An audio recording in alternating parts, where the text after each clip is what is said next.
3 words. Just 3 simple words whispered in the darkness of a penthouse bedroom high above the city, and Dante Moretti's entire world stopped spinning. "I've never done this before."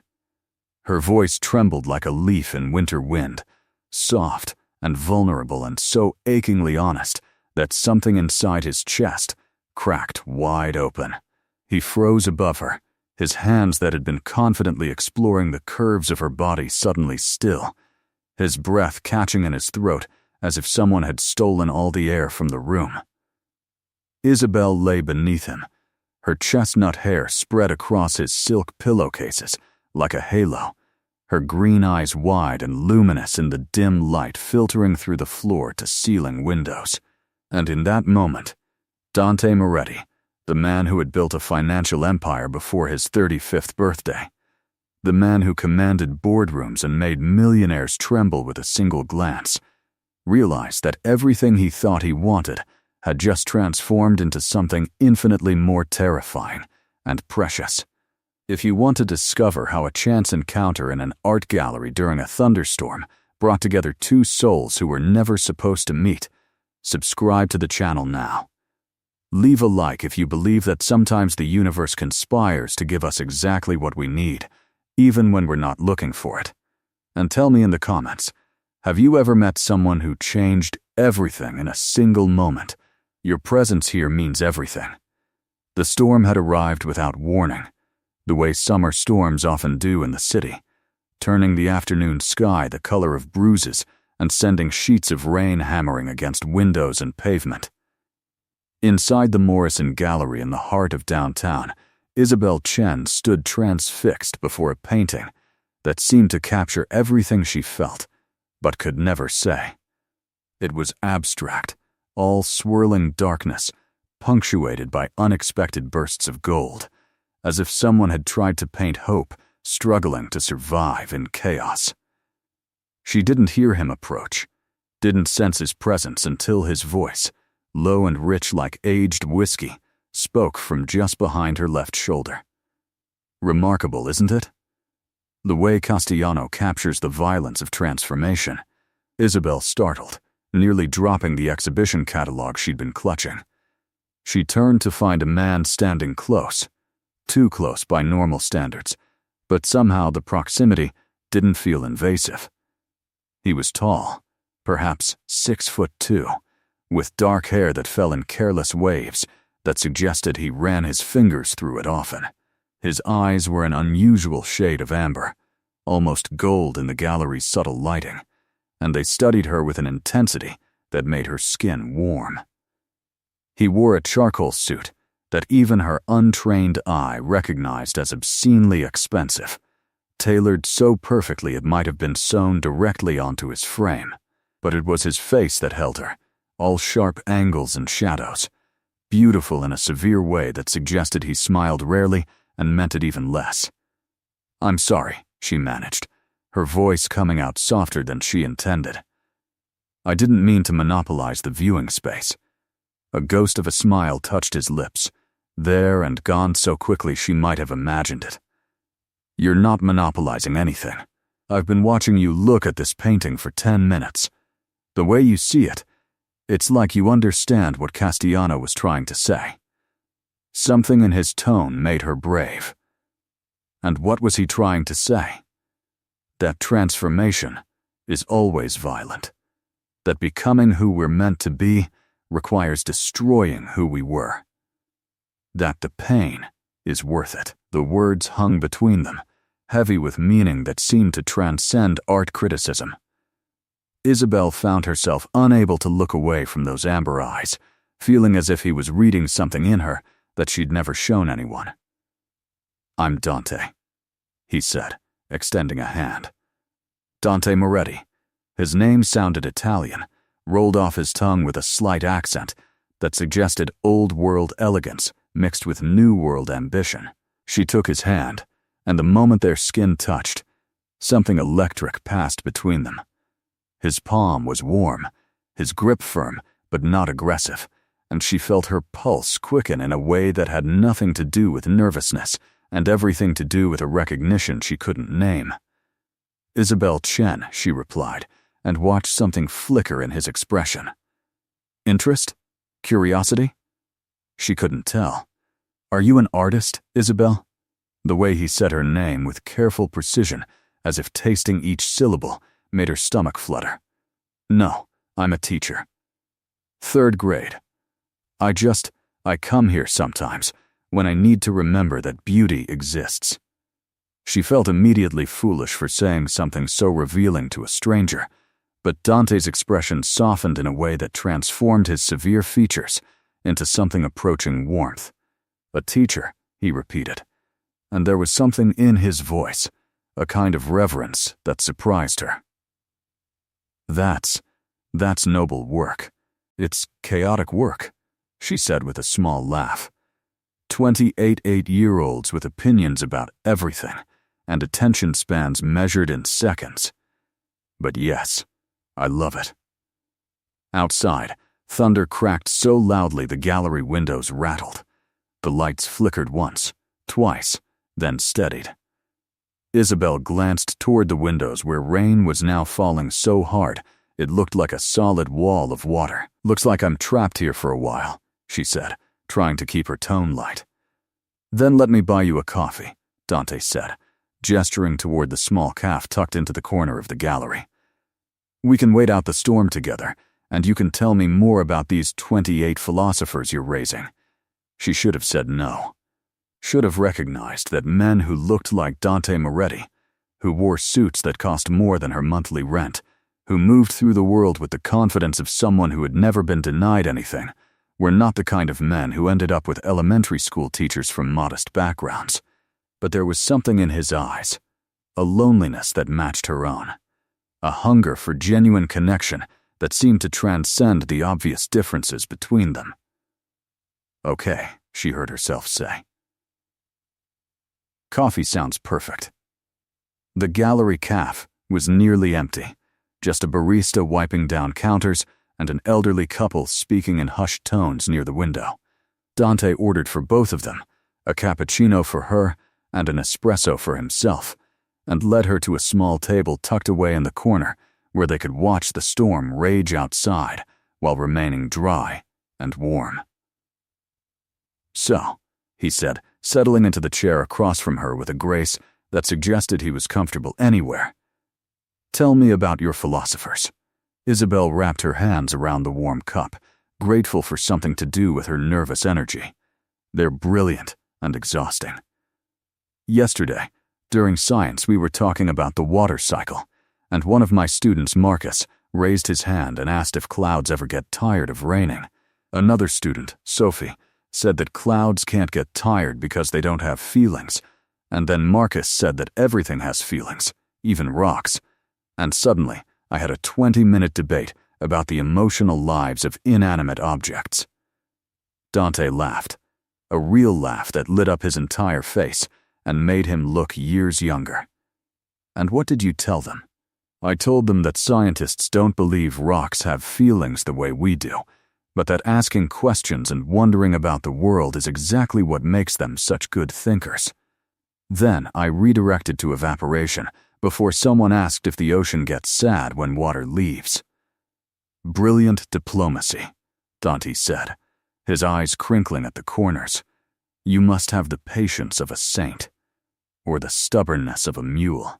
My mother says I get it from my father. He was a teacher too, before he passed." She hadn't meant to mention her father, hadn't meant to let anything so personal slip out, but something about Dante made her want to be honest, made her feel safe being vulnerable.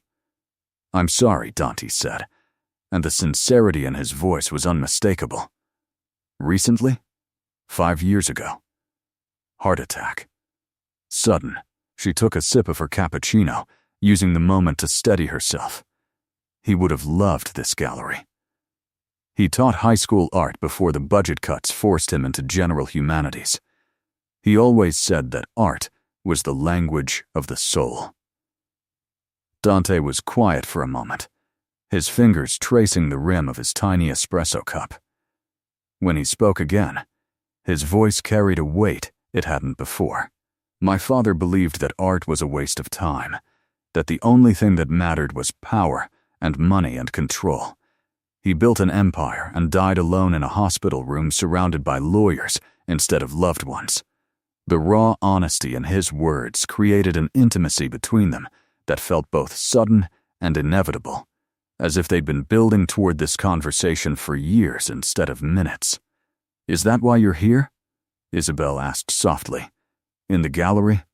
Looking at paintings about transformation?" Dante met her eyes, and what she saw there took her breath away.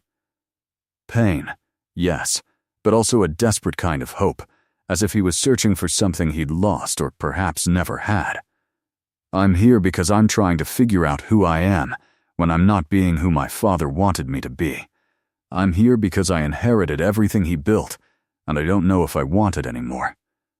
I'm here because I saw you standing in front of that painting, looking like you understood something I've been trying to understand my whole life."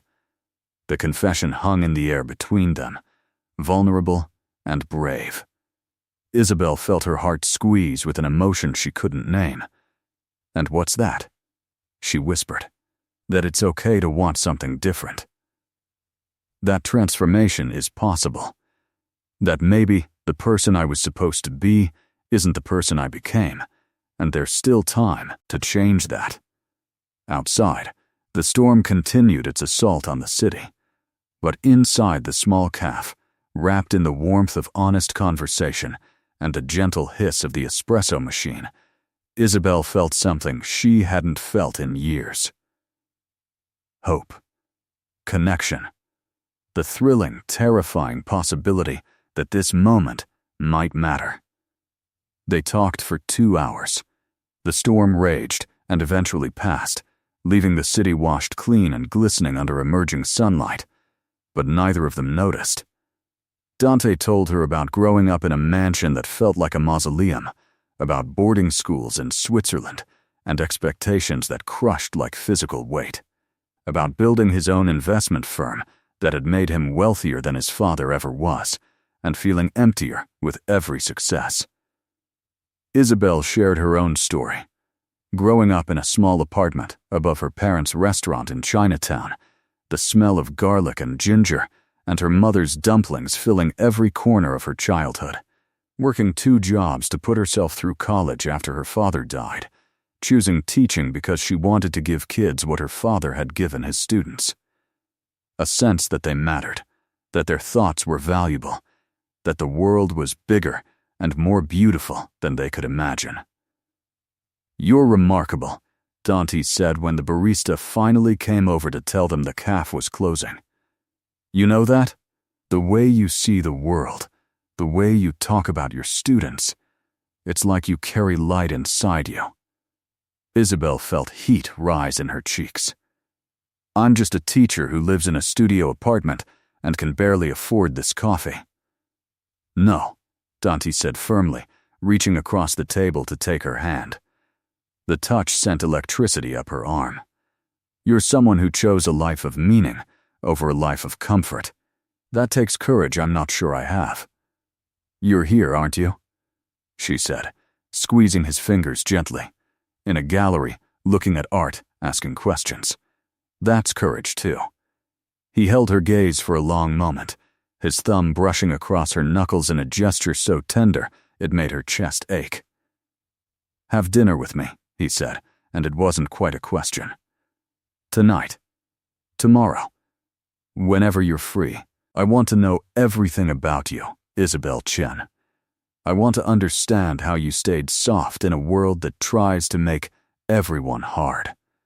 She should have been cautious, should have recognized the danger in falling for someone from a completely different world. But looking into Dante's amber eyes, seeing the loneliness and hope and desperate hunger for something real, she found herself nodding. "Tomorrow," she said. "I'm free tomorrow." The smile that broke across his face was like sunrise, warm and promising and full of possibility. And when he walked her out of the gallery into the rain-washed evening, his hand resting lightly on the small of her back, Isabel felt her carefully constructed life shift on its axis. She didn't know yet that this man would change everything. Didn't know that she was standing at the edge of a transformation as violent and beautiful as the painting that had brought them together. Dante sent a car for her. Not just any car, but a gleaming black Mercedes with a driver in a crisp uniform who opened the door for her and called her Miss Chen with such respect that Isabel felt like an imposter in her simple navy dress and ballet flats. She'd agonized over what to wear, trying on everything in her modest closet twice before settling on the only dress she owned that didn't scream struggling teacher on a budget. But sitting in the back of this car, watching the city slide past through tinted windows, she felt the gulf between her world and Dante's world yawn wide and terrifying. The restaurant was on the top floor of one of those buildings that punctured the skyline, all glass and steel and breathtaking views. The maître d' greeted her by name, as if he'd been expecting her, as if women like her belonged in places like this. He led her through a dining room, where every table held people who looked like they lunched with senators and vacationed in the Mediterranean, to a private corner where floor-to-ceiling windows framed the city like a living painting. And there, rising from his seat with a smile that made her heart stumble, was Dante. He'd abandoned the suit for dark slacks and a white shirt with the sleeves rolled to his elbows, revealing forearms that were surprisingly muscled for a man who spent his days in boardrooms. His hair was slightly mussed, as if he'd been running his fingers through it, and there was something in his eyes, anticipation mixed with nervousness, that made him suddenly human and accessible despite the obvious wealth surrounding him. "Isabel," he said, and her name on his lips sounded like a prayer. He took her hand, but instead of shaking it, he lifted it to his lips and pressed a kiss to her knuckles, a gesture so old-fashioned and elegant that she felt her breath catch. "You look beautiful. You look nervous," she said with a smile, trying to ease the tension she felt crackling between them. He laughed, that same bright sound she'd heard in the gallery cafe. "I am nervous. I realized after you left yesterday that I forgot to ask if you even like Italian food. I just assumed, and my mother always said assuming makes an... Well, you know. I love Italian food," Isabel said, letting him guide her to her seat. "And even if I didn't, I'd eat it anyway just to see you this flustered. It's humanizing. I'm discovering that you have that effect on me," Dante said, settling into his own chair, "making me human again. I'd forgotten what it felt like." Dinner was a revelation. Not the food, though it was extraordinary, each course a masterpiece of flavor and presentation, but the conversation. The way Dante listened to her stories about her students with genuine fascination, asking follow-up questions that showed he was actually hearing her, not just waiting for his turn to talk. The way he shared more about his own childhood, about feeling like a disappointment to a father who measured worth in dollars and dominance. About his mother, who died when he was 12, and how he sometimes stood in front of paintings in galleries, trying to remember the sound of her laugh. She loved art, he said, swirling wine in his glass, watching the ruby liquid catch the light. My father hated that about her, said it was frivolous, but she'd take me to museums when he was traveling, and we'd make up stories about the people in the paintings. She said that art was how we remembered that being human meant feeling things, not just acquiring things. "She sounds wonderful," Isabel said softly. She was, and I think she'd like you. The way you see the world, it reminds me of how she saw things, like there's magic hiding in ordinary moments if you're paying attention. The compliment settled around Isabel's shoulders like a warm shawl. My father used to say something similar, that teaching was about helping kids see the extraordinary in the everyday. That a sunset is just physics until someone helps you understand it's also poetry. Dante reached across the table, his fingers finding hers, intertwining naturally as if their hands had been designed to fit together. "Tell me something," he said, his voice dropping to something intimate despite the elegant surroundings. If you could do anything, go anywhere, be anyone, what would you choose? Isabel thought about it, really thought, while Dante's thumb traced small circles on the back of her hand. Honestly, I'd still be a teacher. Maybe I'd have a bigger classroom, better supplies, more time to spend with each kid. But the core of it, helping children discover who they are, I can't imagine wanting to do anything else.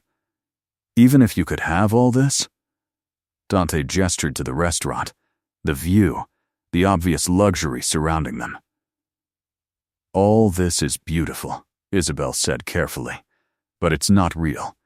Not in the way that matters. Real is Marcus asking if clouds have feelings. Real is Sophie bringing me a drawing she made of her family and trusting me to understand why her dad isn't in the picture anymore. Real is knowing that I spent my day trying to make the world better in a small but meaningful way. Something in Dante's expression shifted, softened and intensified simultaneously. You're going to ruin me, Isabel Chen. You know that? You're going to make it impossible for me to go back to the life I had before I met you. Is that what you want? She asked, her heart beating faster. To go back? No, he said with absolute certainty. I want to go forward. And I want you with me. The declaration hung in the air between them, heavy with promise and possibility. Isabel felt the weight of it, felt the terrifying exhilaration of standing at the edge of something that could either save her or destroy her. I live in a 400-square-foot studio, she said, needing him to understand. I take the subway. I buy my clothes at Target. My idea of a splurge is getting guacamole at Chipotle. We're from different worlds, Dante. I don't care about worlds, he said fiercely, his grip on her hand tightening. I care about this. This feeling. This connection. I care about the fact that for the first time in years, I feel like I'm talking to someone who sees me, not my bank account, or my last name, or what I can do for them. After dinner, Dante offered to have his driver take her home, but Isabel declined. She needed to walk, needed the cool night air to clear her head and process everything she was feeling. To her surprise, Dante asked if he could walk with her, and before she could answer, he'd already dismissed the driver and was standing beside her on the sidewalk, looking impossibly handsome in the glow of streetlights. They walked for blocks without speaking, their shoulders occasionally brushing, the silence between them comfortable and charged simultaneously. The city moved around them, taxis honking, people hurrying past, the constant hum of urban life, but Isabel felt cocooned in a bubble that contained only her and this man who was quickly becoming essential to her in ways she didn't fully understand. This is me, she said finally, stopping in front of a modest brick building in a neighborhood that was gentrifying but hadn't quite gotten there yet. 4th floor walk-up. No elevator. No doorman. No view. Dante looked up at the building, then back at her, and his expression held no judgment, only curiosity. Can I see it? Isabel's heart stuttered. See what? Your place. Your world. You've seen mine. I want to see yours. She should have said no. Should have recognized the danger in letting this man, this beautiful, wealthy, complicated man, into her small, simple space. But she found herself nodding, found herself leading him up 4 flights of stairs that creaked under their weight, found herself unlocking the door to her studio and watching his face as he took in her entire life contained in 400 square feet. It was nothing like his world. Her bed was also her couch, covered in colorful throw pillows she'd made herself. Her kitchen was a hot plate and a mini fridge. Her desk was covered in student paper she needed to grade, crayon drawings pinned to the wall above it, each one a masterpiece of childhood imagination. Her bookshelf sagged under the weight of children's literature and lesson plan binders. The whole space smelled like the jasmine candle she burned to cover the scent of the restaurant downstairs. "It's perfect," Dante said, and she could hear he meant it. "It's you, warm and full of color and creativity and life." He walked slowly around the small space, studying the drawings on her wall, the photographs of her students at various school events, the small altar she kept with her father's picture, and fresh flowers. He picked up a children's book from her desk, flipping through it with careful attention. "The Giving Tree," he said, reading the cover. "I remember this one. My father read it to me every night for a year when I was 6, Isabel said, closing the door behind her, suddenly very aware that they were alone in her most intimate space. "I must have memorized it. I still cry at the end. Because the tree gives everything and ends up alone?" Dante asked, setting the book down gently. "Because love sometimes means sacrifice," Isabel said, "and because even when we give everything, sometimes it's enough, and sometimes it isn't." Dante turned to face her fully, and the intensity in his amber eyes made her breath catch. He took a step toward her, then another, until he was close enough that she could smell his cologne, something expensive and subtle, with notes of cedar and bergamot. "Isabel," he said, his voice rough, with an emotion she couldn't name. "I need to tell you something, and I need you to really hear me." She nodded, unable to form words, her heart pounding so hard she was sure he could hear it in the quiet of her small apartment. "I've dated before," he continued. "Beautiful women, successful women, women who knew how to navigate my world, and every single time I felt like I was performing a role, being who they expected me to be, playing the part of Dante Moretti, heir to a fortune, master of the universe. But with you, from the moment you turned around in that gallery, I felt like I could just be. Be honest, be vulnerable, be the man I actually am instead of the man I was trained to be." He reached up, his hand cupping her cheek with such tenderness that tears pricked the corners of her eyes. "You're dangerous to me. Do you understand that? You make me want things I thought I'd given up on. Connection, meaning, a life that matters more than money. You make me want to be better." "Dante," she whispered, but he shook his head gently. "I'm falling for you, Isabel Chen. Fast and hard and completely. And I know it's too soon. I know we just met. I know all the logical reasons why this shouldn't work. But I don't care about logic right now. I only care about this feeling. This certainty that finding you in that gallery was the universe giving me exactly what I needed, even though I didn't know I needed it." Isabel felt tears slip down her cheeks, felt the walls she'd built around her heart crumbling like they were made of sand. "I'm scared," she admitted, her voice barely audible. "I'm terrified, because I feel it too, this pull toward you, this sense that you see me in a way no one else ever has. But our worlds are so different, Dante. How does this even work?" "I don't know," he said honestly, his thumb wiping away her tears. "But I want to find out. I want to try. I want to wake up every morning and choose you.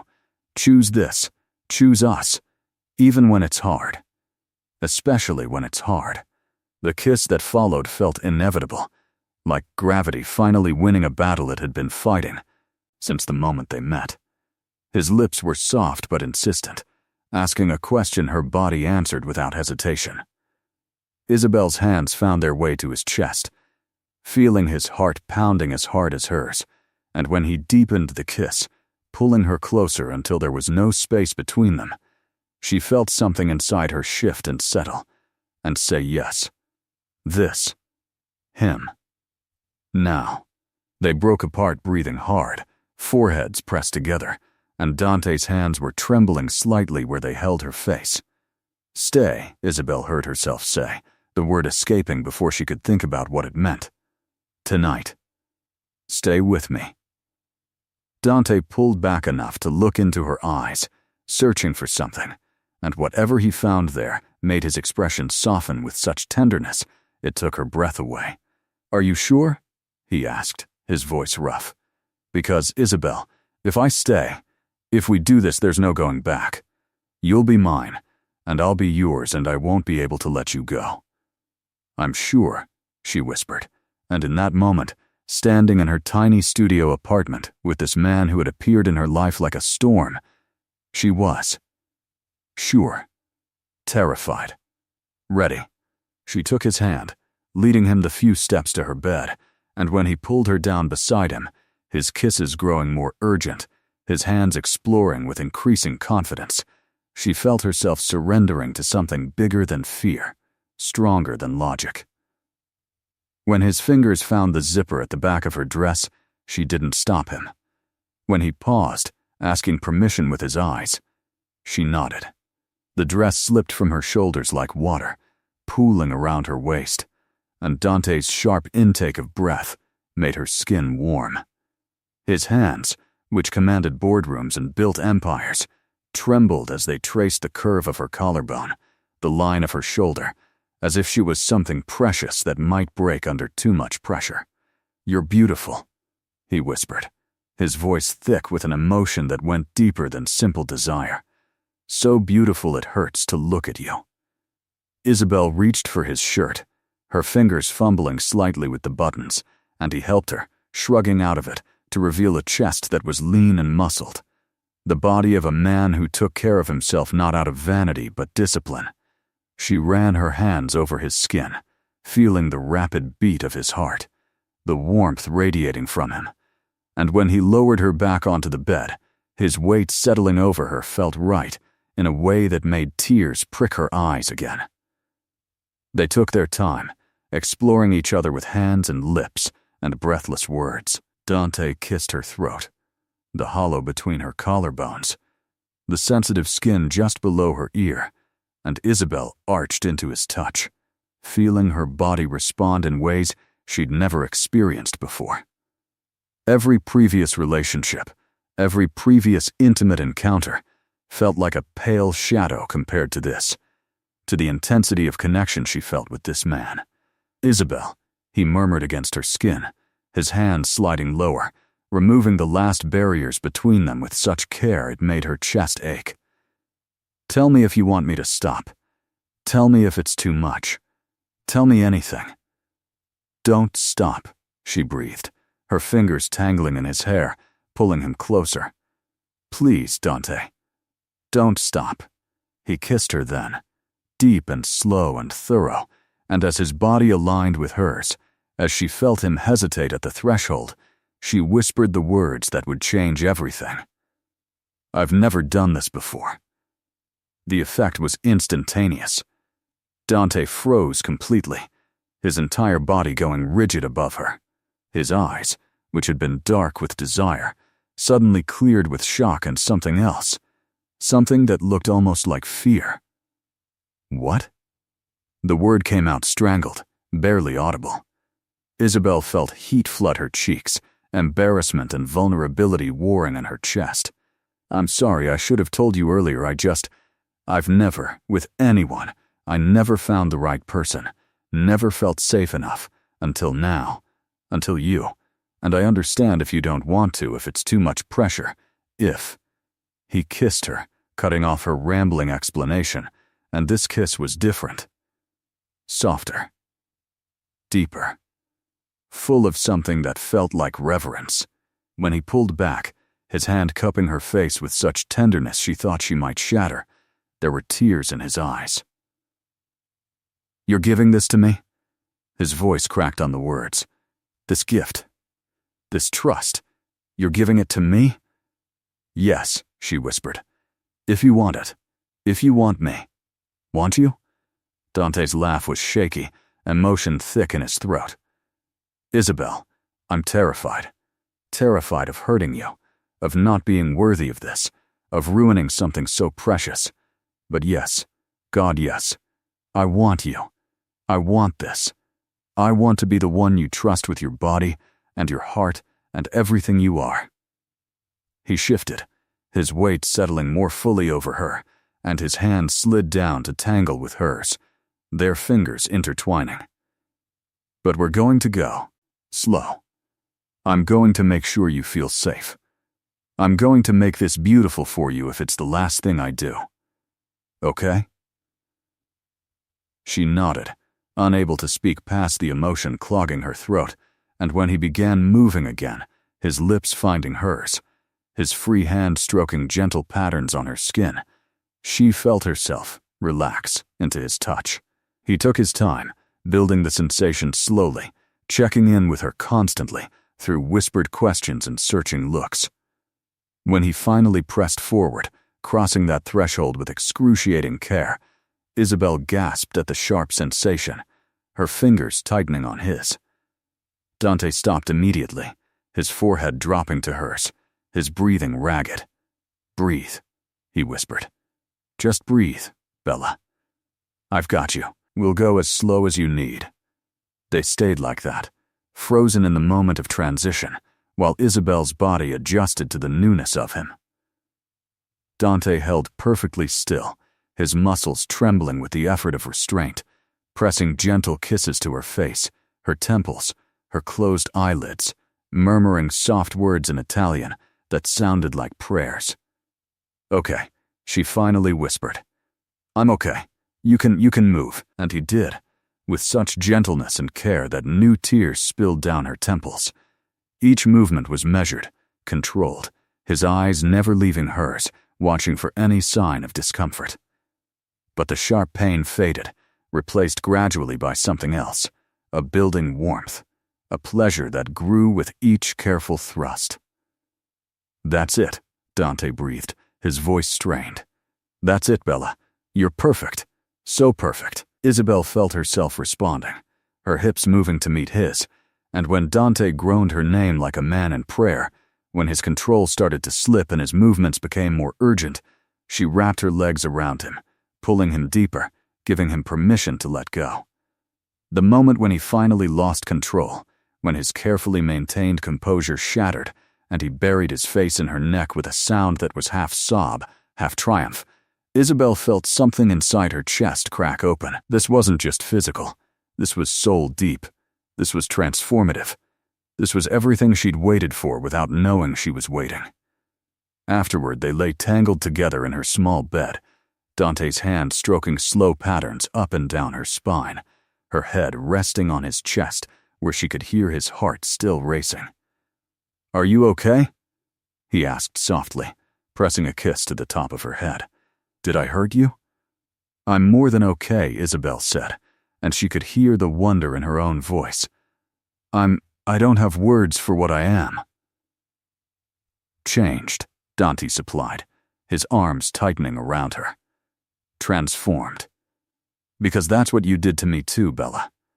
Morning arrived too soon, pale light filtering through Isabel's thin curtains and painting the small studio in shades of gold and rose. She woke slowly, awareness returning in layers. The warmth of another body beside her, the scent of cedar and bergamot mixed with something earthier, more intimate, the slight soreness between her legs that reminded her of everything that had happened in the darkness. Dante was already awake, propped on one elbow, watching her with an expression so tender it made her chest ache. His hair was mussed from sleep and her fingers, his jaw shadowed with morning stubble, and he looked so human, so different from the polished millionaire she'd met in the gallery, that she felt her heart squeeze with affection. "Morning," he said softly, his free hand reaching out to brush a strand of hair from her face. "How are you feeling?" Isabel took inventory. Sore, yes. Vulnerable, absolutely. But also alive in a way she'd never experienced before. "Like everything changed," she said honestly. "Like I can't go back to who I was before last night." "Good," Dante said, leaning down to kiss her forehead, her nose, her lips. "Because I don't want you to go back. I want you exactly as you are right now. Open and honest and mine." The possessiveness in his voice should have alarmed her, but instead, it made her feel safe, claimed, chosen. Yours, she repeated, testing the word. That's a big statement. It's the only statement that matters, Dante said firmly. You're mine, Isabel Chen, and I'm yours. Completely. Irrevocably, whether you live in a studio apartment or a mansion, whether you teach third graders or run a corporation, whether we've known each other for 2 days or 20 years, you are mine. He punctuated each word with a kiss, and Isabel felt herself melting into his certainty. But reality intruded when her alarm clock buzzed aggressively, reminding her that it was Monday morning and she had 28 third graders waiting for her. I have to get ready for school, she said reluctantly, making no move to leave the warmth of his arms. Dante groaned, pulling her closer. Call in sick. Spend the day with me. I'll take you to breakfast. We'll walk through the park. I'll worship your body properly in a bed that's actually big enough for 2 people. The temptation was real, but Isabel shook her head. I can't. Mrs. Patterson's daughter just had a baby, and she's already covering for another teacher. If I call in sick, they'll have to split my class between 3 other rooms, and Marcus gets anxious when his routine changes, and Sophie needs her math intervention in the morning, and you're an incredible teacher who cares deeply about her students. Dante finished, sitting up and pulling her with him, which is one of the 1,000 reasons I'm falling in love with you. Okay. You go teach. I'll go to work. But tonight, have dinner with me again. Please. Okay, Isabel agreed, and tried not to think about how easily he'd said those words. Falling in love with you. As if it was simple, as if their different worlds didn't matter, as if love was enough. She showered quickly while Dante made coffee on her hot plate, and when she emerged wrapped in her robe, she found him standing in her tiny kitchen area, looking impossibly handsome and completely out of place among her mismatched mugs and second-hand furniture. This is surreal, she said, accepting the coffee he offered. You. Here. In my world. I like your world, Dante said, pulling her close for a kiss that tasted like coffee and promises. It's real. Authentic. Everything mine isn't. Your world has its advantages, Isabel pointed out. Climate control. Space. More than one piece of furniture. My world is empty, Dante said seriously. Yours is full of color and warmth and purpose. I'd trade every square foot of my penthouse for one night in this bed if it meant waking up next to you. The declaration made her eyes sting with tears. You say things like that so easily. Because I mean them, he said simply. He stayed while she got ready, sitting on her bed and watching her move through her morning routine with such focused attention that she blushed under his gaze. When she finally stood before him in her teaching clothes, a simple blouse and slacks with comfortable flats, he looked at her like she was wearing a ball gown. Beautiful, he said, standing to wrap his arms around her waist. Absolutely beautiful. I teach 8-year-olds, Isabel laughed. They don't care what I look like. But I do, Dante said. And I'm already counting the hours until I can see you again. They left her building together, and Isabel was very aware of her neighbors' curious stares when they saw her with this obviously wealthy, obviously handsome man. Mrs. Chen from downstairs actually stopped sweeping her stoop to gawk. Dante's driver was waiting at the curb, and he offered to take her to school, but Isabel declined, needing the familiar routine of the subway to ground herself. Tonight, Dante promised, kissing her one more time before reluctantly letting her go. 6 o'clock. I'll pick you up.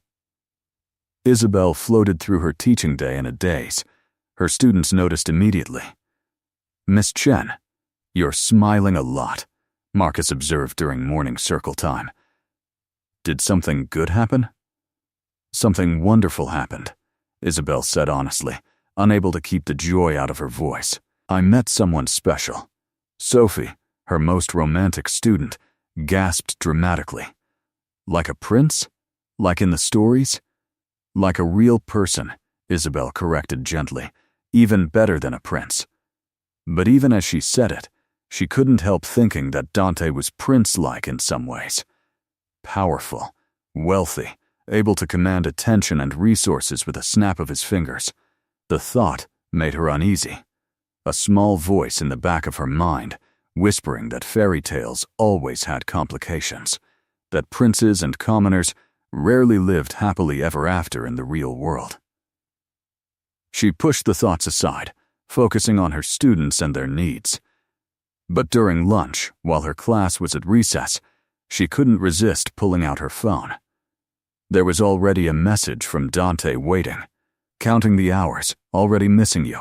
Yours, D. The simple words made her smile so wide that her colleague Jennifer noticed. Okay, spill, Jennifer demanded, sitting down across from her in the teacher's lounge. You look like someone who got thoroughly, Jennifer. Isabel protested, glancing around to make sure no one else was listening. But her blush gave her away. Oh my God, Jennifer breathed. You did. You actually did. With who? Please tell me it's not that guy from the gym who keeps asking you out. No, Isabel said, unable to keep the smile off her face. Someone new. Someone I just met. And you already slept with him? Jennifer's eyebrows rose. Isabel Chen, the woman who hasn't dated in 2 years, who said she was waiting for the right person. You slept with someone you just met? It wasn't like that, Isabel protested. But even as she said it, she realized how it sounded. She had slept with someone she'd known for less than 48 hours. Had given him something she'd never given anyone else. Had trusted him with her body and her heart in a way that was completely out of character for careful, cautious Isabel Chen. Then what was it like? Jennifer asked, her tone gentler now, curious rather than judgmental. Isabel looked down at her phone, at Dante's message still glowing on the screen. It was like finding something I didn't know I was missing, like recognizing someone I've known forever, even though we just met, like coming home. Jennifer's expression softened. Okay, that's actually really beautiful. Tell me everything. Who is he? What does he do? How did you meet? His name is Dante, Isabel said slowly, editing the story even as she told it. He's in finance. We met at an art gallery during that storm on Saturday. We talked for hours, and it felt right. She didn't mention the penthouse restaurant or the Mercedes or the obvious wealth, didn't mention that Dante's last name was Moretti, and that a quick Google search would reveal he was one of the most successful investment managers in the city. Didn't mention that their worlds were so far apart that this thing between them felt both magical and impossible. Finance, huh? Jennifer said approvingly. Stable job. That's good. When do we get to meet him? I don't know, Isabel said honestly. We're taking things one day at a time. But even as she said it, she felt the weight of Dante's declaration from that morning. You're mine. Completely. Irrevocably. There was nothing one day at a time about the way Dante looked at her. The certainty in his voice when he talked about them. He was already all in. Already committed. Already planning a future she wasn't sure how to navigate. The rest of the school day passed in a blur. Isabel taught her lessons, helped Sophie with her fractions, mediated an argument between 2 boys over basketball rules, and graded spelling tests. But underneath everything, she felt different. Changed, as if losing her virginity to Dante had altered something fundamental in how she moved through the world. When the final bell rang and her students filed out, calling goodbye and see you tomorrow, Isabel sat at her desk for a long moment, trying to process everything that had happened in less than 72 hours. 3 days ago, she'd been alone and content in her small life. Now she felt like she was standing at the edge of something vast and terrifying, and wonderful, and she had no idea if she had the courage to jump. Her phone buzzed. "I'm outside," Dante's text read. "Couldn't wait until 6. Isabel's heart leaped. She grabbed her bag and hurried out of the building, and there, leaning against that same black Mercedes with his hands in his pockets and sunglasses hiding his eyes, was Dante. He looked like a cologne advertisement, all sharp lines and expensive clothes and casual elegance. Her students who were still waiting for pickup stared openly, and she heard whispers of Miss Chen has a boyfriend and he looks like a movie star following her as she walked toward him. "Hi," she said, suddenly shy despite everything they'd shared the night before. "Hi yourself," Dante said, pulling off his sunglasses to reveal amber eyes that devoured her. He pulled her into his arms right there on the sidewalk, in front of her school and her students and anyone who cared to look, and kissed her with such thorough intensity that she forgot to be embarrassed. "I missed you," he murmured against her lips. Every hour felt like a year. "It's been 9 hours," Isabel laughed, but she was holding him just as tightly. 9 hours and 23 minutes, Dante corrected. "Not that I was counting." He opened the car door for her, and this time Isabel didn't hesitate to slide into the leather interior. Dante settled beside her, immediately taking her hand and intertwining their fingers. "Where are we going?" she asked as the driver pulled smoothly into traffic. "My place," Dante said. "I want you to see where I live, and then I'm going to cook you dinner because I realized I told you I wanted to get to know everything about you, but you know almost nothing about me. That's going to change tonight." His penthouse was everything Isabel had imagined, and more. Floor-to-ceiling windows that offered 360-degree views of the city, sleek modern furniture in shades of gray and white, original art on the walls that probably cost more than her annual salary, a kitchen that looked like it belonged in a magazine, all marble countertops and professional-grade appliances. It was beautiful, sophisticated, expensive, and completely impersonal, like a very high-end hotel room rather than a home. "It's not very warm, is it?" Dante said, watching her take it all in. "My decorator chose everything, said it projected success and power. But walking in here after seeing your place, I realize it doesn't project me at all. What would you choose?" Isabel asked, running her hand along the cool marble of the kitchen island. "If it was just about what you wanted," Dante considered, looking around his own space as if seeing it for the first time. "Color, warmth, things that had stories attached to them instead of just price tags. Books, actual books, not designer books chosen for their spines. Photos of people I love instead of abstract art chosen by committee. Life." "So add those things," Isabel said simply. "It's your space. Make it yours." "I want to make it ours," Dante said, pulling her close. "I want your crayon drawings on my walls. I want your books on my shelves. I want to wake up in that bedroom and see your clothes mixed with mine. I want this space to feel like a home because you're in it." The declaration should have felt too fast, too much.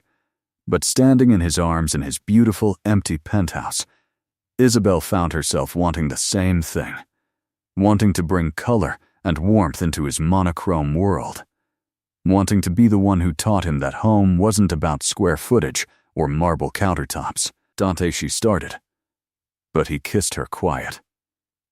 "I know," he said. "I know it's fast. I know we should slow down. I know all the logical reasons why I should be more careful.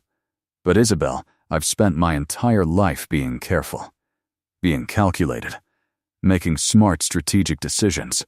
And where did it get me? Here, alone in a penthouse that feels like a museum. Until you—" He cupped her face in his hands, his thumbs stroking her cheekbones. "You make me want to be reckless." Dante cooked for her. Actually cooked, not just ordered from some expensive restaurant. He put on music, jazz that filled the penthouse with warmth, and moved through his pristine kitchen with surprising competence. Isabel sat on a bar stool at the island, watching him chop vegetables and season chicken, and felt something in her chest expand with tenderness. "You can actually cook," she said, surprised. "I thought men like you just had chefs." "Men like me," Dante repeated with a smile. "My mother taught me before she died. Said that a man who couldn't feed himself was dependent, and dependency was weakness. She wanted me to be self-sufficient." He paused, his knife stilling on the cutting board. "Of course, my father disagreed, said cooking was servant's work. We had a huge fight about it when I was 16, and he found me in the kitchen making risotto. He said I was embarrassing the family name." "What did you do?" Isabel asked softly. "Kept cooking," Dante said simply. "In secret, late at night when he was asleep or traveling. It was my rebellion, my way of holding on to her memory and everything she tried to teach me about being human instead of just being powerful." The pain in his voice made Isabel slide off the stool and wrap her arms around him from behind. She pressed her cheek against his back, feeling the tension in his muscles, the way he relaxed slightly into her touch. "She'd be proud of you," Isabel whispered. "The man you became despite your father. The man who stands in art galleries looking at transformation. The man who isn't afraid to be vulnerable." Dante turned in her arms, pulling her close, and for a long moment they just stood there in his massive kitchen, holding each other while jazz played and the city glittered outside the windows. Dinner was delicious. Dante had made chicken piccata with roasted vegetables and a salad, simple food prepared with care. They ate at his dining table, which could easily seat 12, but felt intimate with just the two of them. "Tell me about your childhood," Isabel said, twirling pasta on her fork. "The real version, not the sanitized public story." Dante leaned back in his chair, wine glass in hand, and his expression grew distant. It was lonely.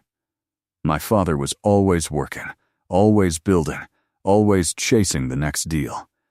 My mother tried to make up for his absence, but she was fighting a losing battle.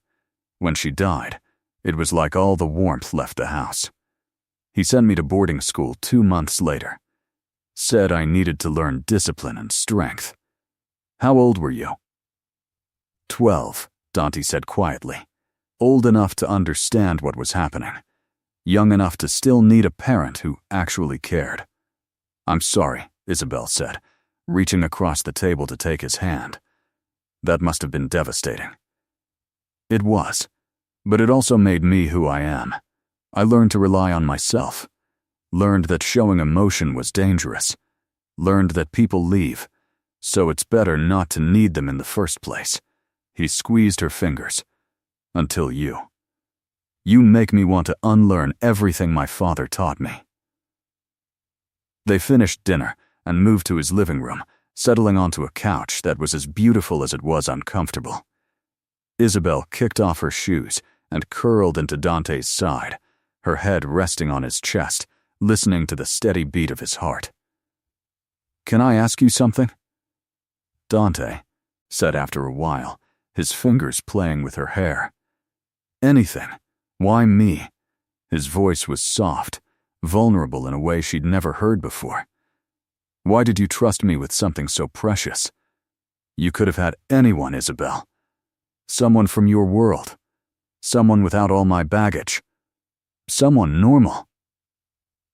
Isabel lifted her head to look at him, seeing the genuine confusion and wonder in his eyes.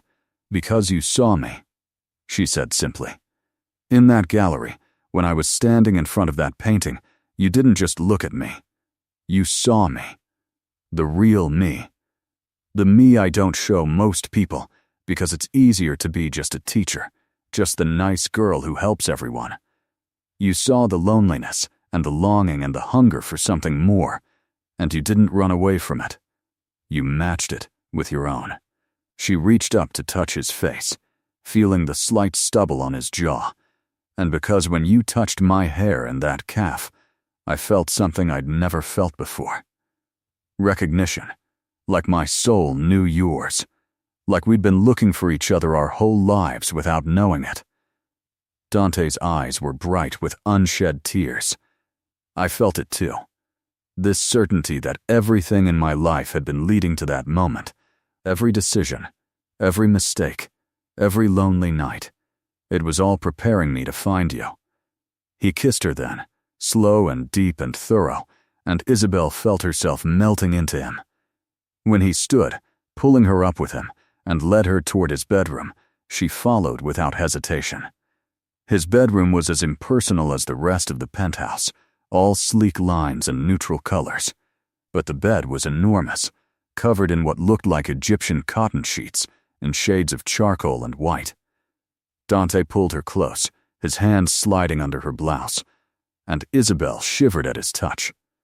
"I want to do this right," he murmured against her neck. "Last night was beautiful, but I was so worried about hurting you, about making it good for you. Tonight, I want to worship you properly, show you everything I feel."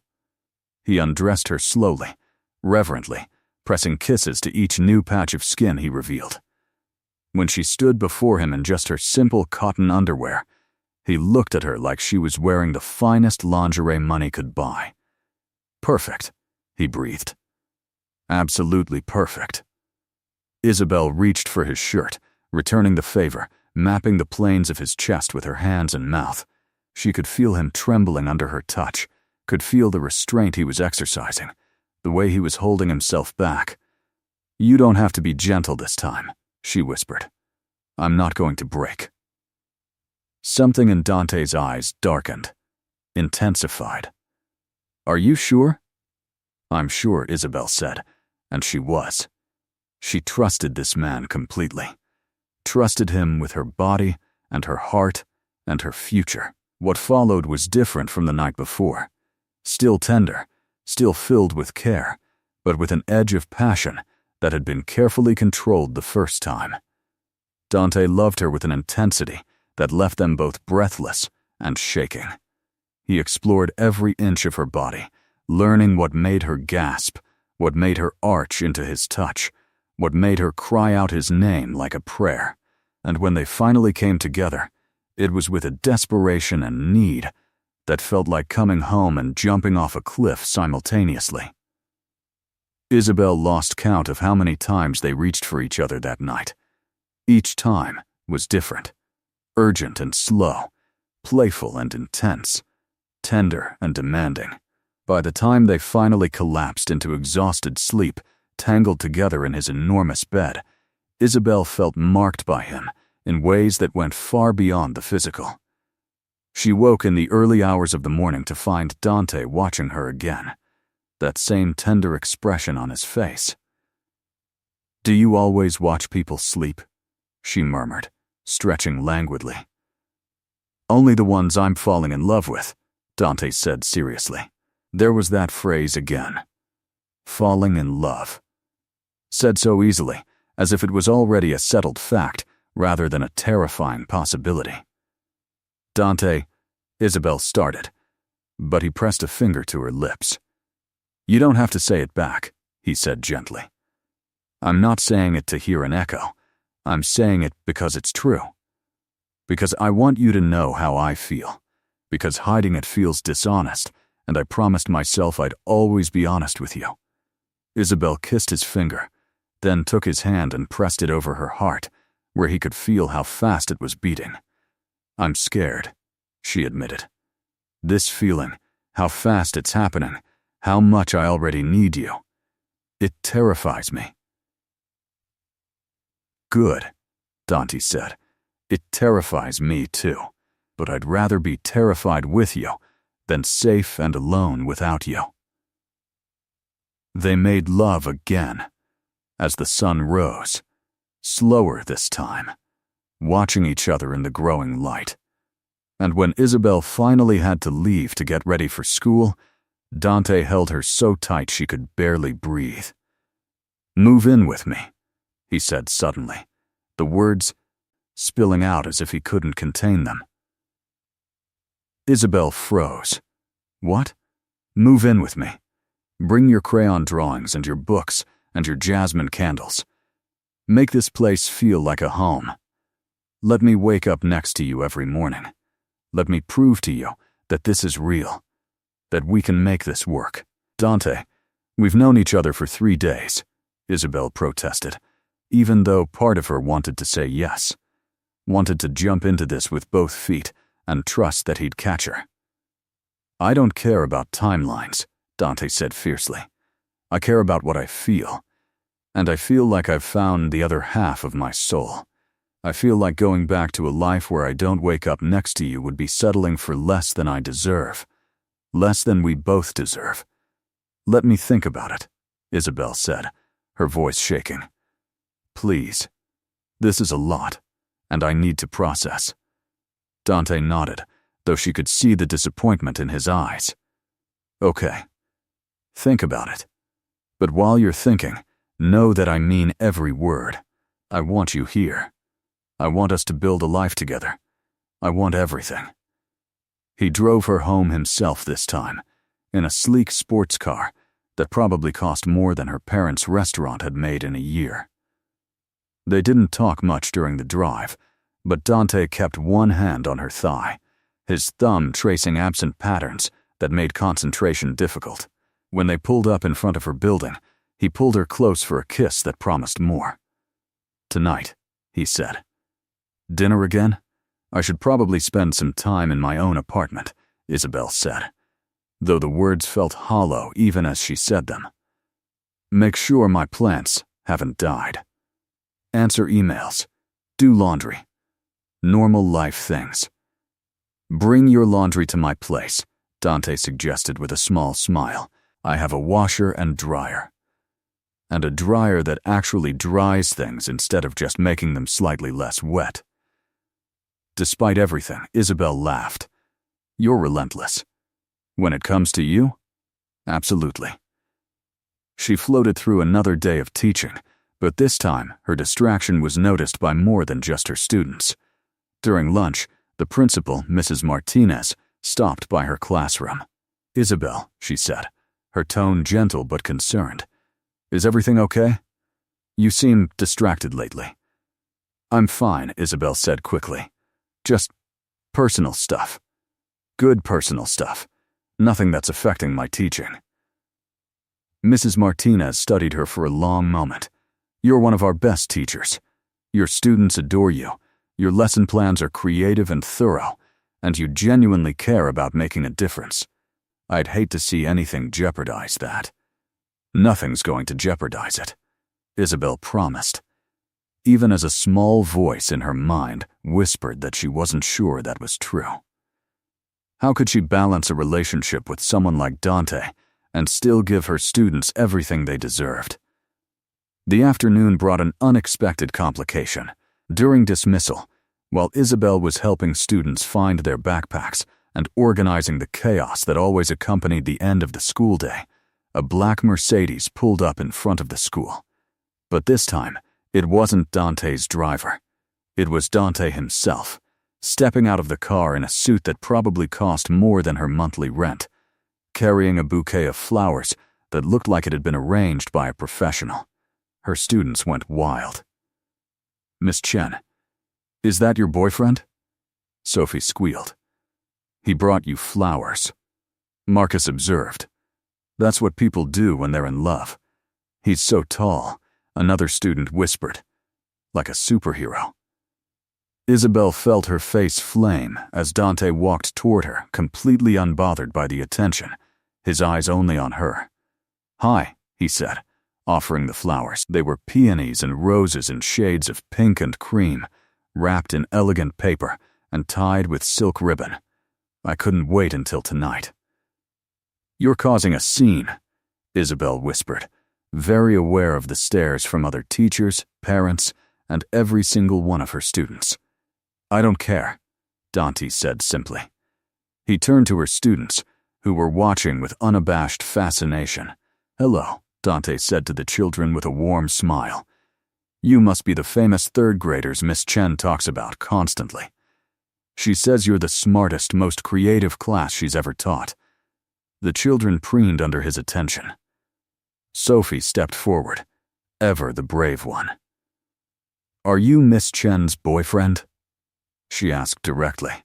"I am," Dante confirmed, glancing at Isabel with such tenderness that several parents audibly sighed. "I'm very lucky that she said yes when I asked her to dinner." "Are you rich?" Marcus asked bluntly, because 8-year-olds had no filter. "You look rich." "Marcus," Isabel protested, mortified. But Dante laughed. "I do okay," he said diplomatically. "But you know what I've learned? Money can buy a lot of things, but it can't buy what really matters. It can't buy someone as amazing as Miss Chen. I had to earn that by being honest and kind and showing her that I care about the things she cares about." He looked at Isabel then, and she felt her heart squeeze, like making sure smart, creative third graders have the best teacher possible. The children were charmed, the parents were intrigued, and Isabel felt the walls between her two worlds, which had felt so solid and protective, beginning to crumble. After dismissal, after the last student had been picked up, and the other teachers had finally stopped finding excuses to walk past and stare, Dante pulled Isabel close. "Was that okay?" he asked. "Coming here? I know you said you needed space to think, but I couldn't stay away. It was overwhelming," Isabel admitted. "My students are going to talk about this for weeks, and the other teachers, they're going to have questions." "Let them ask," Dante said. "I'm not hiding you, Isabel. I'm not ashamed of this relationship or trying to keep it secret. I want everyone to know that you're mine, and I'm yours." "But our worlds are so different," Isabel said, voicing the fear that had been growing in her chest. "You show up in a Mercedes with expensive flowers, and I teach children for barely enough money to pay rent. How does that work long term?" Dante was quiet for a moment, his hands sliding up to cup her face. "It works because we make it work. Because we choose each other every day. Because I don't care about Mercedes or expensive suits or any of the trappings of wealth. I care about you, about us, about building something real." He pressed his forehead to hers. "And as for the money difference, that's just logistics. We'll figure it out. Maybe you keep your apartment as a safety net, if that makes you feel secure. Maybe we find a place that's between your world and mine. Maybe I scale back my lifestyle and you let me help make your classroom dreams come true. There are 1,000 solutions, Isabel. The only question that matters is, do you want to find them with me?" Isabel felt tears prick her eyes. "Yes," she whispered. "God help me, yes. I want to try." The smile that broke across Dante's face was radiant. He kissed her right there in front of her school, deep and thorough and full of promise. When they finally broke apart, both breathing hard, he rested his forehead against hers. "Then, come home with me tonight. Bring a bag. Stay the week. Let's see what this looks like when we stop fighting it."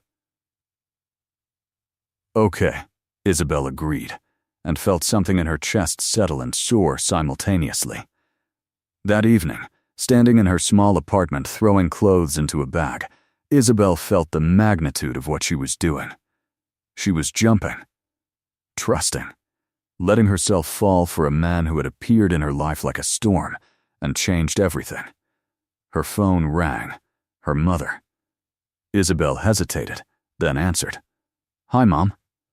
"Isabel," her mother's voice came through, warm and familiar. "You haven't called in days. I was worried. Are you okay?" "I'm more than okay," Isabel said, sinking onto her bed. "I met someone." There was a pause. Her mother repeated, and Isabel could hear the hope and concern warring in her voice. "Tell me." So Isabel told her. Not everything. She edited the intimate details, but the important parts. meeting Dante in the gallery. The connection that felt instant and deep, how different their backgrounds were, how scared and excited she felt simultaneously. Her mother listened in silence until Isabel finished. "Do you love him?" she asked simply. "I think I'm falling," Isabel admitted. "Fast. Maybe too fast. But Mom, when I'm with him, I feel seen in a way I never have before. Like he understands parts of me I didn't even know were there. Then that's all that matters," her mother said firmly.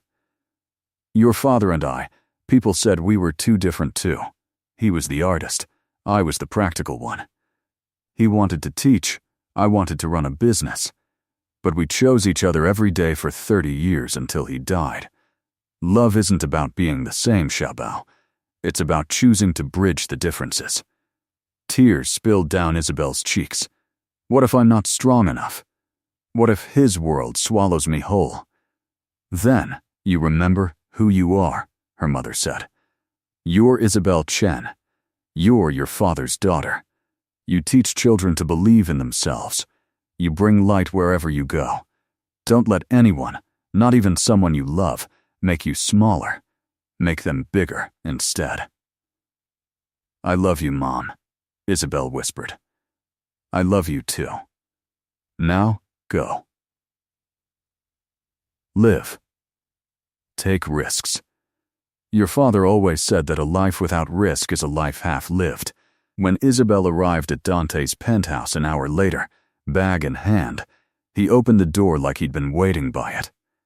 His eyes took in her overnight bag, and the smile that spread across his face was pure joy.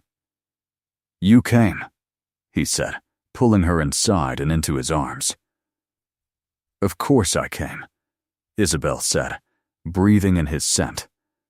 "I told you I would." No, but there was a part of me that was terrified you'd change your mind, that you'd decide this was too much, too fast, too complicated. It is all those things," Isabel said honestly, "but I'm choosing you anyway." That night, Dante cooked for her again. They ate dinner curled up on his couch, talking about everything and nothing. He told her about a business deal that was stressing him out, and she told him about a student who was struggling with reading. They watched a movie, though neither paid much attention, too focused on each other. And when they finally went to bed, Dante held her like she was something precious, his hands stroking slow patterns on her skin. "Thank you," he whispered into her hair, "for taking this chance on me. On us, I promise I'll spend every day trying to be worthy of your trust." The next 2 weeks felt like living in a dream. Isabel fell into a rhythm of teaching during the day and coming home to Dante at night. Home. That's what his penthouse was becoming, despite her fears. She brought more of her things: toiletries, clothes, books, even a few of her students' crayon drawings that she hung on his pristine refrigerator. Dante encouraged every addition, seeming to delight in the way her presence made his space feel lived in. They cooked together, her teaching him her mother's dumpling recipe while he perfected his risotto technique. They talked for hours about childhood dreams and adult disappointments, about what they wanted from life and who they hoped to become. They made love with increasing confidence and creativity, learning each other's bodies and desires with devoted attention. But it wasn't all perfect. There were moments when the differences in their worlds created friction, like when Dante casually mentioned a charity gala he was expected to attend and suggested she come as his date, not understanding why she panicked about not having anything appropriate to wear, or when he offered to pay off her student loans as casually as he might offer to buy dinner, not comprehending why the suggestion made her feel small and dependent. "I don't want to be a kept woman," Isabel said during one particularly tense conversation. "I don't want you solving all my problems with money." "I'm not trying to keep you," Dante protested, clearly frustrated. "I'm trying to help. What's the point of having resources if I can't use them to make your life easier? Because I need to know I can take care of myself," Isabel explained, trying to make him understand. I need to know that I'm with you because I want to be, not because I need to be. Do you see the difference? Dante was silent for a long moment, processing. I do, he finally said. And I'm sorry, I'm used to fixing problems, and money is usually the fastest solution. But you're not a problem to be fixed, Isabel. You're perfect exactly as you are. They worked through it, finding compromises. Isabel agreed to let Dante buy her a dress for the gala, but she insisted on paying him back in installments. Dante agreed to consult with her before making any large financial gestures. They were learning each other's languages, building bridges between their different worlds. The gala was Isabel's first real introduction to Dante's social circle, and it was terrifying. She stood in the borrowed dress, a simple but elegant navy gown that Dante's stylist had chosen, and felt like an imposter among the designers and diamonds surrounding her. "You're the most beautiful woman here," Dante whispered in her ear as they entered the ballroom, "and the only one who matters to me." But beautiful didn't mean comfortable. Isabel smiled through conversations about summer homes in the Hamptons and European vacations, feeling the gulf between her life and theirs with every exchange. She was introduced as Dante's girlfriend and saw the surprise and speculation in people's eyes. Who was this nobody? Where did she come from? What was Dante Moretti doing with someone so obviously not from their world? "She's a teacher," she heard someone whisper as Dante stepped away to get them drinks. "Elementary school. Can you imagine? What does she even talk to him about?" The words stung more than Isabel wanted to admit. But then, Dante returned, and the way he looked at her, the way he touched her lower back possessively, the way he introduced her to a group of his colleagues, not as just his girlfriend, but as the most important person in his life, it made the whispers fade. "Gentlemen," Dante said to a group of men in expensive suits, "this is Isabel Chen. She's a third-grade teacher, and the woman who's teaching me what actually matters in life." One of the men, silver-haired and distinguished, raised an eyebrow. "A teacher? That's unusual for you, Moretti. I thought you preferred models and socialites." "I prefer authentic human beings," Dante said coolly. "Isabel is brilliant, compassionate, and doing work that actually makes the world better. She's changing children's lives every day. What are we doing? Moving money around and congratulating ourselves?" The subtle rebuke made the group shift uncomfortably. Isabel squeezed Dante's hand, both grateful for his defense and worried he was alienating his peers for her sake. But Dante seemed unbothered, steering her away from the group toward the dance floor. "Dance with me," he said, pulling her into his arms as a waltz began.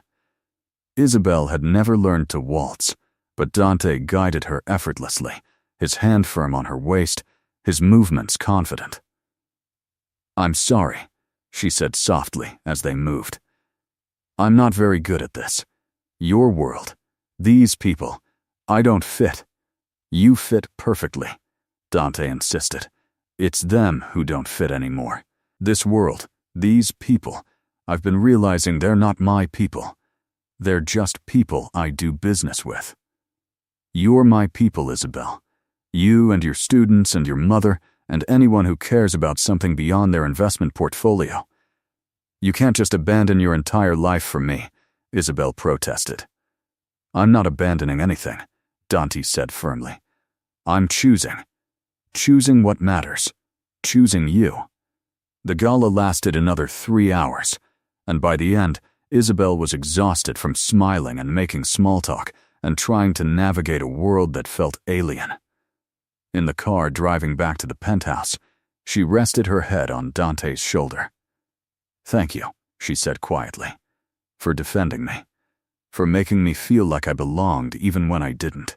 "You belonged because you were with me," Dante said, pressing a kiss to her temple, "and they better get used to seeing you there, because you're going to be by my side at every event from now on." But lying in bed that night, unable to sleep despite Dante's arms around her, Isabel wondered if that was sustainable. Could she really spend the rest of her life navigating his world? Could she maintain her sense of self when everything about his life seemed designed to make her feel small? The crisis came 3 weeks after they met, on an otherwise ordinary Thursday. Isabel was in the middle of teaching a math lesson when her phone, which she'd left on her desk, began buzzing incessantly. She ignored it, focusing on helping Marcus understand fractions, but it kept buzzing. During the student's independent work time, she glanced at it and felt her stomach drop. 17 missed calls, 12 from Dante, 5 from numbers she didn't recognize, and a text from Jennifer that just said, "Call me now." With trembling hands, Isabel asked the teacher next door to watch her class for a moment and stepped into the hallway. She called Dante first. He answered on the first ring. "Isabel, thank God. Are you okay?" "I'm fine," she said, confused by the panic in his voice. "What's wrong? Why are you calling so much?" "There's a story," Dante said, and she could hear him moving, could picture him pacing. "About us. Someone must have seen us at the gala, or maybe they've been following me. I don't know. But it's online. Pictures of us. Speculation about who you are. Some of it is... It's not kind, Isabel." Her blood ran cold. "What kind of speculation?" "That you're after my money. That I'm having some kind of crisis and you're taking advantage. That you're nobody trying to social climb. It's garbage. All of it. But it's out there. And I'm so sorry. I never wanted this for you." Isabel leaned against the wall, feeling like the floor was tilting. "Can you send me the link?" "Isabel, I don't think send it," she said firmly. The article was on one of those gossip sites that trafficked in celebrity and high society news.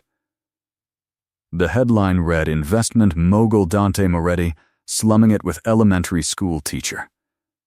There were photos of them at the gala, leaving his building, him picking her up from school.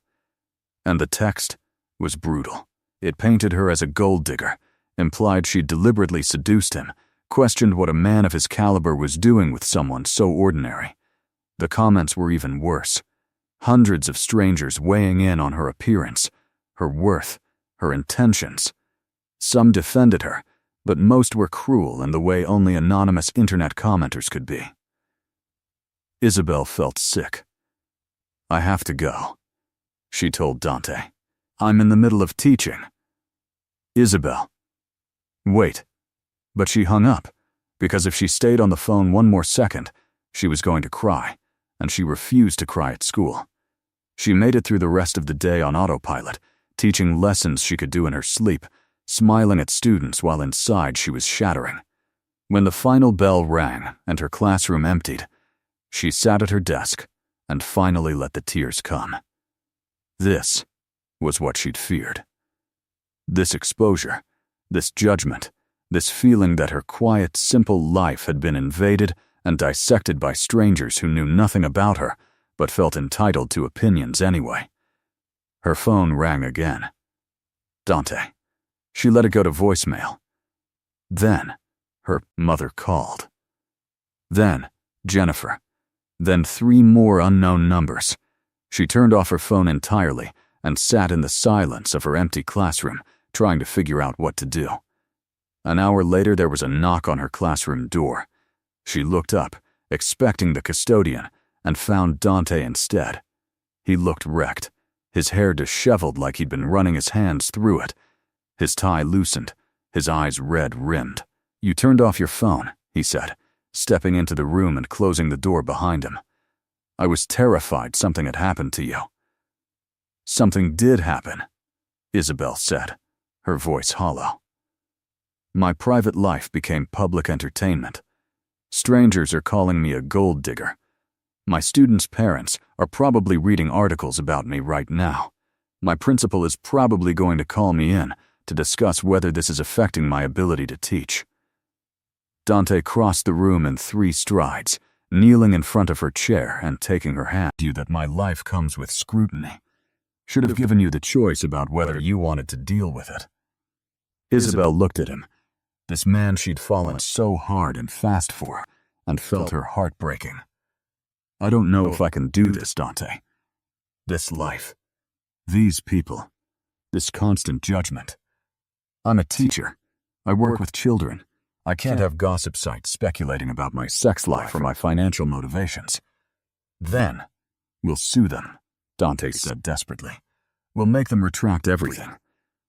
Well, that just makes it bigger, Isabel said, pulling her hands from his. Makes it a story.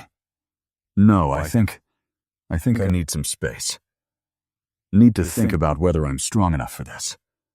The words landed between them like bombs. Dante's face went white. Space, he repeated. You mean you want to break up? I mean I need to think, Isabel said, even though every word felt like swallowing glass. Need to figure out if I can really live in your world without losing myself completely. You won't lose yourself, Dante promised, reaching for her again. I won't let that happen. Isabel, please. Don't let strangers who know nothing about us destroy what we have. Don't let their ugliness take away something beautiful. But what if they're right? Isabel whispered. What if I am just some nobody who doesn't belong in your life? What if I'm holding you back from someone more suitable? Suitable? Dante's voice rose with frustration. I don't want suitable. I don't want someone from my world who knows which fork to use and how to make small talk at galas. I want you, Isabel. You, with your crayon drawings, and your third graders, and your beautiful, genuine heart. You, who makes me want to be better. You, who I'm falling more in love with every single day. The declaration should have made her melt, should have made everything okay. But instead, Isabel just felt tired. Tired of fighting the differences between their worlds. Tired of feeling judged. Tired of wondering if love was really enough. I need to go home, she said, standing up. To my apartment.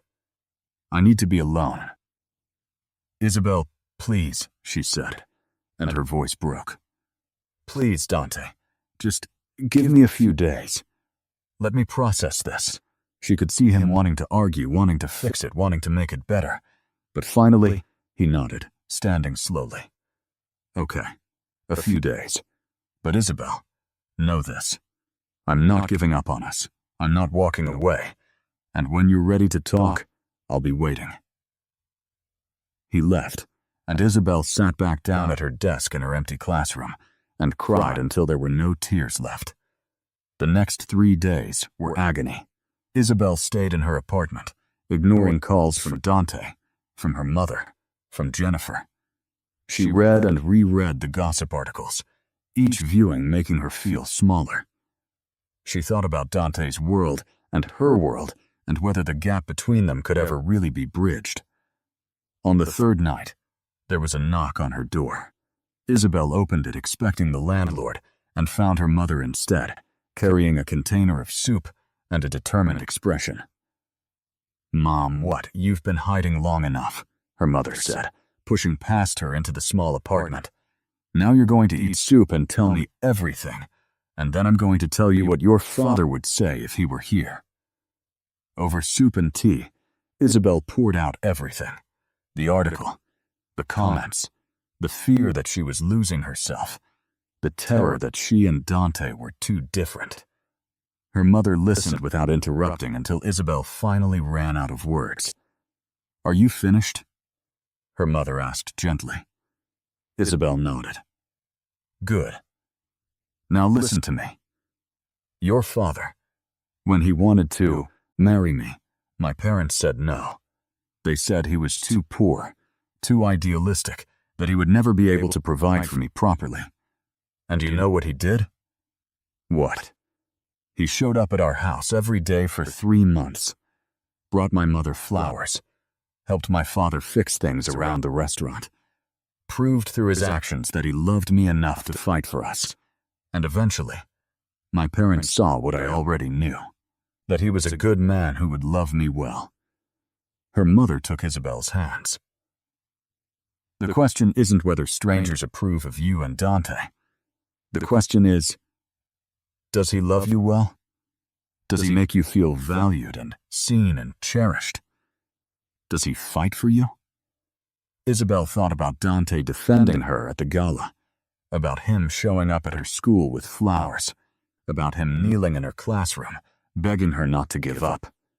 Yes, she whispered. He does all those things. Then why are you here instead of with him? It was a fair question, and sitting there in her mother's arms, Isabel realized the answer. She was scared. Scared of being hurt. Scared of not being enough. Scared of the transformation that loving Dante would require. But her father had always taught her that transformation, while painful, was also how we became who we were meant to be. She thought about the painting in the gallery where she'd met Dante. Violence and beauty intertwined. Pain and hope existing together. Maybe that's what love was. The courage to transform. The willingness to be remade. The trust that the pain of growth was worth the beauty on the other side. Isabel stood up, suddenly certain. I need to go, she said. I need to see him. Her mother smiled. Then, go. And when you get there, don't apologize for needing time. Just tell him the truth. That you choose him. That you choose to be brave. The penthouse was dark when Isabel arrived, and for a terrible moment she thought Dante wasn't home. But then she saw him, standing by the windows, silhouetted against the city lights. He turned when he heard the elevator, and even in the darkness she could see the hope and fear warring on his face. Isabel, he said, not moving toward her, as if afraid she was a mirage that would disappear. I choose you, she said, the words coming out strong and clear. I choose us. I choose to be brave enough to love you, even when it's scary. Even when strangers judge. Even when our worlds don't make sense together. Because you're right. What we have is too beautiful to let fear destroy it. Dante crossed the room in seconds, pulling her into his arms so tightly she could barely breathe. Thank God, he whispered into her hair. Thank God. I've been dying without you. These 3 days felt like 3 years. I'm sorry I ran, Isabel said, tears streaming down her face. I'm sorry I let fear win. You didn't let it win, Dante said, pulling back to cup her face. You just needed time to gather your courage. And now you're here, and that's all that matters. He kissed her then, deep and desperate and full of relief. And when he whispered against her lips, I love you, Isabel Chen. I'm so completely in love with you. She finally said the words back. I love you too. So much it terrifies me. But I'm choosing to be terrified with you instead of safe without you. That night, they made love with a new intensity, born from the knowledge that they'd almost lost each other. And when Dante whispered those 3 words that had started everything, I've never done this before, meaning something different now, meaning he'd never loved like this before, Isabel understood.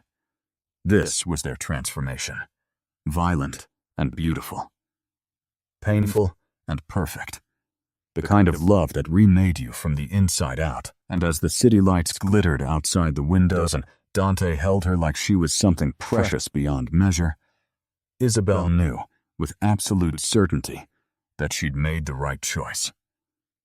Sometimes the greatest love stories start in the simplest places. An art gallery. A rainstorm. 2 souls recognizing each other across impossible distances. And sometimes, having the courage to say yes to transformation, to trust in love even when logic says run, that's the bravest thing we can do. If this story touched your heart, if you believe in love that transforms, subscribe to the channel. Leave your like if you've ever been brave enough to choose love over fear. Become a member for early access to stories that remind us we all deserve to be seen, to be loved, to be transformed by connection. And if this story really moved you, click the super thanks button. Your support helps us continue bringing narratives that speak to the heart. Because in the end, we all need reminders that true love still exists, that transformation is possible, that sometimes the person who changes everything arrives when we least expect it. And maybe, just maybe, your one vulnerable conversation, one honest moment, one brave choice away from your own beautiful transformation.